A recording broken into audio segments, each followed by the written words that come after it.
Hello and welcome to The Flow. Today on Cycling with Sully, we are taking a look at my Nishiki Colorado Comp 27.5 Plus.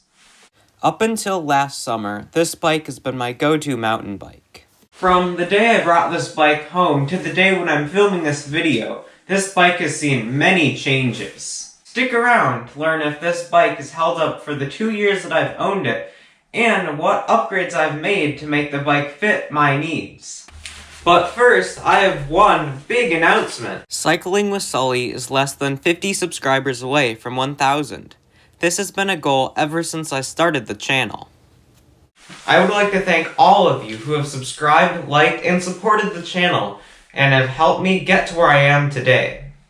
If you've just discovered this channel, please consider subscribing to join this awesome community. Thanks. Now let's get back into the video. It all started when I was looking for a new mountain bike that was decent enough to get me onto the trails. The logical thing to do would be to go get a universal entry-level bike shop mountain bike. After looking at a few bikes, such as the Trek Marlin series, the Specialized Pitch, and the Rockhopper series, I wasn't impressed by the value they offered. I knew there had to be something better. Then, the Nishiki Colorado Comp 27.5 Plus started floating around YouTube. They made it sound like this bike was everything that I wanted. After watching the Dick's Sporting Goods website, which was selling the bike, the price dropped to $379, and so we bought it. Before the bike even left the store, it had a few problems, such as a bent brake lever and a bent derailleur hanger. While these are noticeable problems, I believe that they're not specific to the bike or Dick's Sporting Goods. For the first few weeks of riding, the bike held up great, and it was a drastic improvement over my low-end Fuji hardtail mountain bike. Then I started to make some changes. To simplify this, I will separate this into two categories: upgrades and personal changes. I believe upgrades are something that makes the bike more capable and changes how it rides significantly. Personal changes are something that isn't necessary and is specific to the rider's personal preferences.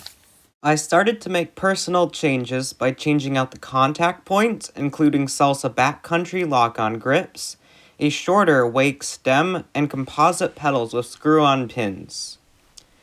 Like I've said before, these are personal preferences, so I won't be including them in the final price. Then the Suntour Axiom fork blew out. To be more specific, the oil rebound damper was blown out by a 100-pound person within less than a year of riding. We took the bike back into Dick's, and they couldn't find anything wrong with the fork.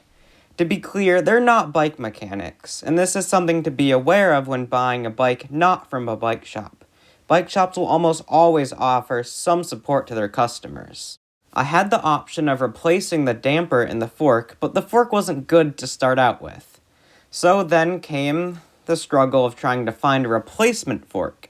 It turns out it's really difficult to find an air fork with a straight steerer and a boost 110 through axle. After lots of digging and some crazy forums about this bike, I learned that Manitou makes the fork I've been looking for. Although, all I could find was some old eBay listings of the fork and a company in Australia selling the fork in the 80mm travel variation for around $200. As sketchy as it seems, a few weeks later, the fork arrived on my doorstep. I quickly unboxed it, measured many times, and cut the steer tube to swiftly install it on the bike. Immediately, the bike became much lower in the front as well as lighter. The upgrade totally made the bike into everything that I wanted. I rode the fork how it was for some time, but 80mm of travel wasn't quite enough. Luckily, I could increase it to 120mm of travel, only after struggling taking the fork apart and putting it back together.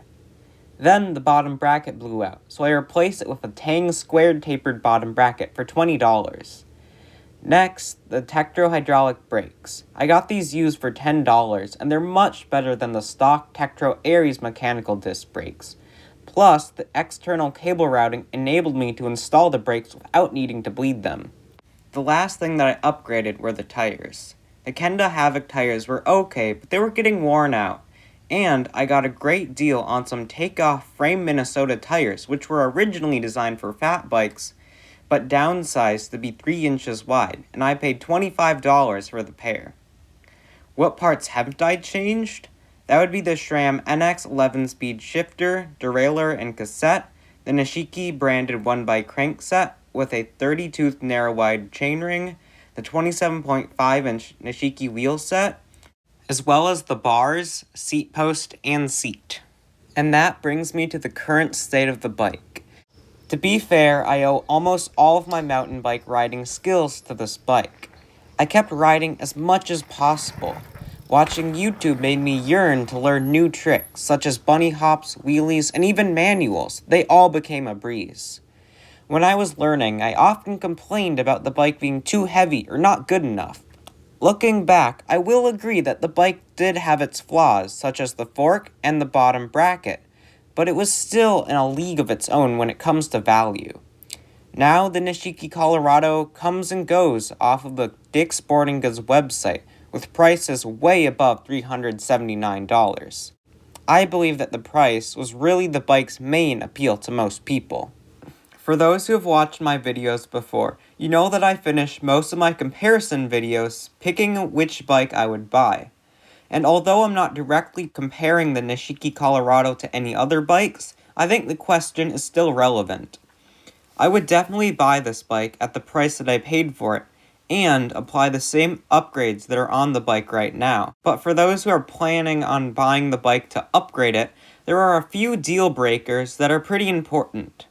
First being the weird fork. Finding a straight steer fork with a through axle is near impossible, yet alone during the current bike shortage. If you're like many people who missed out on this great deal, don't feel too bad because the bike industry has changed a lot in the past 2 years. When it comes to the capable budget mountain bike market, which means that bikes that offer wide-range 1x drivetrains, 27.5-inch or 29-inch wheels, hydraulic disc brakes, and upgrading in mind, have become more common in this specific market. Even big box bikes such as the Schwinn Axum have jumped on that trend. If you found this video helpful or even just entertaining, please consider subscribing to help Cycling with Sully grow.